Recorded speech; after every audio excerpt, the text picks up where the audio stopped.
Hello everyone, ఈరోజు TV చూస్తూ samosa announcement వినిపిస్తుంటే కింద మా హస్బెండ్ సమోసా తింటావా అనేసి అడిగారు. నాకు ఆనియన్ సమోసా వద్దు, స్వీట్ కార్న్ సమోసా కావాలి అనేసి ఆ రోజు అన్నాను అనమాట. 1 డే గ్యాప్ ఇచ్చి నెక్స్ట్ డే తీసుకొచ్చారు. ఆ 1 డే కూడా ఎందుకు గ్యాప్ ఇచ్చారంటే ఆ రోజు స్వీట్ కార్న్ సమోసా లేదు అంట. అందుకోసం అనేసి మా బాబుని తీసుకొచ్చేటప్పుడు నెక్స్ట్ డే వేడిగా వేయించి తీసుకొచ్చారనమాట. నేను కూడా ఇది ఒక 3 days బ్యాక్ బీరకాయ ఎండు రొయ్యలు చేశాను అనమాట. ఇది తను ఎప్పుడో నన్ను అడిగారు. మేము అసలు ఎండు రొయ్యలు తినము, నాన్ వెజ్లో చికెన్, ఫ్రాన్స్, అది కూడా ఫ్రాన్స్ కూడా చాలా తక్కువ, ఎక్కువ చికెనే తింటాం.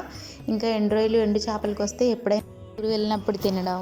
ఇది కూడా నాకు ప్రెగ్నెన్సీ టైంలో అలవాటు అయ్యింది. ఆ తర్వాత ఆయనకి కూడా అలవాటు చేశాను అనమాట. లేకపోతే ఎండు రొయ్యలు, ఎండు చేపలు అలాంటివి అసలు ఆయన ఫస్ట్ నుంచి అలవాటు లేదు. నాకే మధ్యలో క్రేవింగ్స్ వచ్చి ప్రెగ్నెన్సీ టైంలో తిన్నాను. చాలా బాగా వచ్చింది కూర. ఆయనకు కూడా చాలా నచ్చింది అన్నారు. నేను చాలా సాటిస్ఫై అయ్యాను. మనకి నచ్చిన వాళ్ళ కోసం, మనల్ని ఇష్టపడే వాళ్ళ కోసం ఇలా స్పెషల్గా, కేరింగ్గా చేస్తే చాలా హ్యాపీగా ఉంటుంది కదా. మీకోసం కూడా, మిమ్మల్ని ఇష్టపడే వాళ్ళు లేకపోతే మీరు ఇష్టపడే వాళ్ళు ఎవరైనా ఇలా చేశారా అయితే కామెంట్ చేయండి. వీడియో నచ్చితే లైక్ చేయండి. మరిన్ని వీడియోస్ కోసం నా ఛానల్ సబ్స్క్రైబ్ చేసుకోండి. Bye guys.